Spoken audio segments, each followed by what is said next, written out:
A compassionate server covers a soldier's meal, and the following morning, armored vehicles assemble outside her quaint cafe.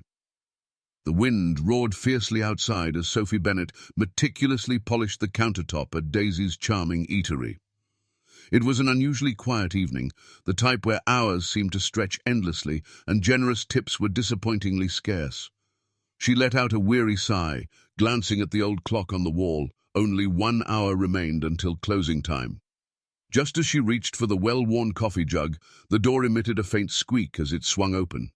A man stepped inside, his faded uniform tattered, his heavy boots encrusted with layers of dried mud.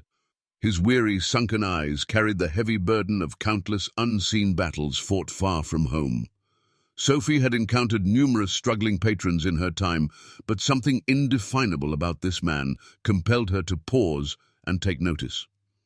He lingered hesitantly at the entrance, as if questioning whether to proceed further, then drew a deep, resolute breath and shuffled slowly toward a secluded corner booth, sinking heavily into the worn seat with evident exhaustion.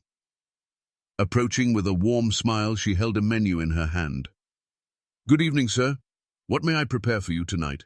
His weathered, careworn face softened slightly at her kind and welcoming tone.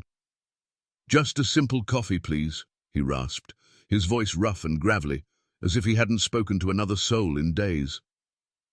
Sophie observed the subtle trembling of his fingers as they gripped the table's edge tightly. A mere coffee wouldn't sustain him through the night. She offered a gentle, encouraging smile. "How about a warm meal? It's my treat tonight." His tired eyes flickered with a mix of gratitude and perhaps a trace of stubborn pride holding him back. "I can't accept that, miss," he murmured quietly.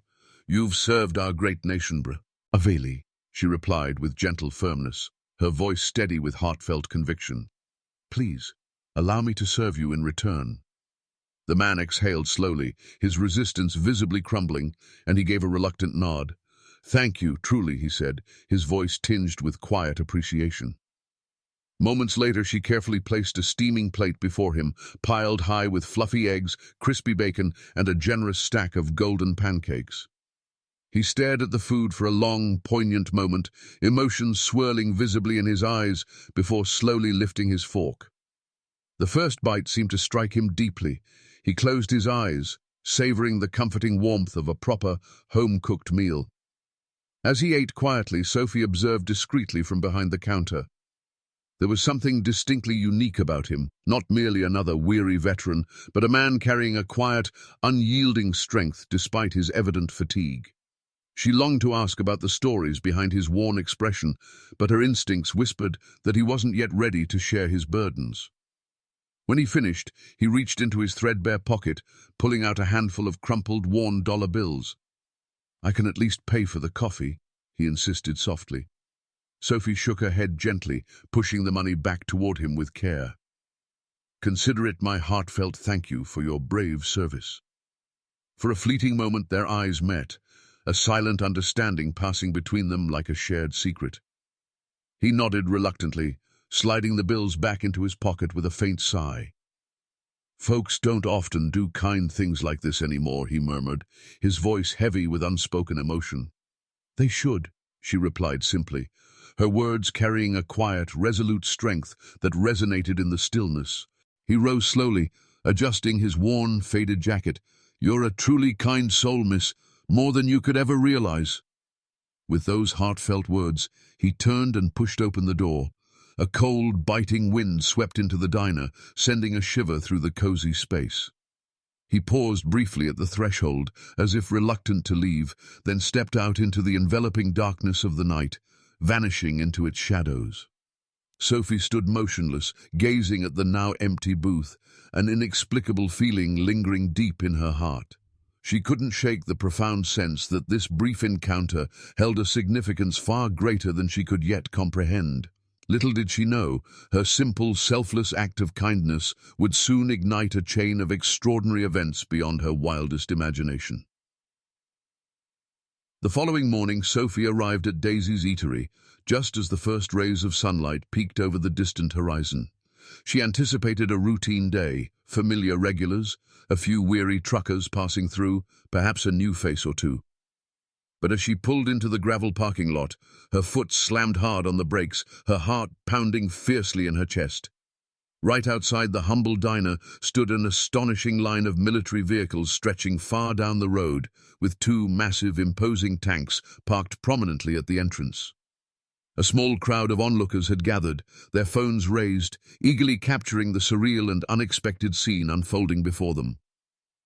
Sophie's pulse raced as she stepped cautiously out of her car, her breath visible in the crisp, chilly morning air. Soldiers in crisp, immaculate uniforms stood purposefully around, some speaking urgently into radios, others vigilantly scanning the area as if securing a perimeter. What could possibly be happening? She pushed through the small, curious crowd, her apron still clutched tightly in her trembling hand. A soldier, a pro, ached her, his uniform pristine, his polished boots gleaming, his expression calm yet unreadable.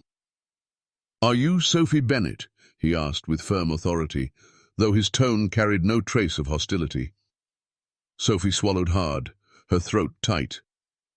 "Yes, that's me," she replied, her voice barely steady. He nodded curtly and stepped aside, clearing her path. Then she saw him. The same weary man from the previous night, the quiet veteran she had fed with such care. But now, his tattered, worn clothes were gone, replaced by a sharply tailored, decorated uniform with gleaming medals proudly pinned to his chest. Behind him stood an imposing group of high-ranking military officials, their presence commanding respect. Sophie's mind spun in disbelief. The man she had assumed was just another struggling veteran was undeniably someone of great importance. He stepped forward confidently, his gaze steady and composed. "Good morning, Miss Bennett," he said, his voice resonant with quiet authority. "I believe we owe you a profound thank you." Sophie blinked, her mind reeling in shock. Thank you," she stammered, her voice trembling with confusion. He offered a faint, warm smile. "You didn't know who I was last night, did you?" She shook her head, still too stunned to form coherent words. "My name is General William Foster," he declared, and a collective gasp rippled through the gathered onlookers. "Commander of the United States Army Special Operations Division." Sophie felt as though the ground had vanished beneath her feet. A general? The man who had seemed so utterly broken, so defeated, was one of the highest-ranking military officials in the nation. General Foster's tone softened, his voice carrying a gentle warmth. "I've been away on a highly classified mission, a grueling one that lasted far too long. I returned to a country that felt distant, unfamiliar. No one seemed to notice me. No one seemed to care." He paused, his eyes locking onto hers with deep sincerity. "But you did, Miss Bennett." Sophie's throat tightened, a swell of emotion rising within her. "You saw a man in need of compassion," he continued, his words deliberate and heartfelt. "Not because of a uniform or a title, but simply because it was the right thing to do." The weight of his words settled heavily over her, yet she struggled to process the surreal reality unfolding before her. "I didn't do it expecting anything in return," she admitted softly, her voice trembling with raw sincerity, her heart laid bare. "And that is precisely why you deserve this honor," he replied firmly, his tone resolute. He nodded to a nearby soldier, who promptly brought forward a sleek, polished briefcase. It opened with a click, revealing neatly stacked piles of crisp, untouched bills inside. Sophie gasped audibly, her hand flying to her mouth. $50,000, General Foster announced, his voice steady. "A personal gift from me to you, and there's more to come." Her hands shook uncontrollably as she stared at the staggering amount of money, but before she could find words to respond, he turned to address the growing crowd. "Today we are here not only to express our gratitude, but to honor you." The soldiers around them snapped to attention, their boots striking the pavement in perfect unison, the sound echoing with reverence. A military band began playing softly in the distance, adding to the dreamlike atmosphere. Sophie's hands covered her mouth as tears welled in her eyes, the moment overwhelming her senses. This wasn't merely gratitude, it was a life-altering moment she would carry in her heart forever. And yet it was only the beginning of something extraordinary.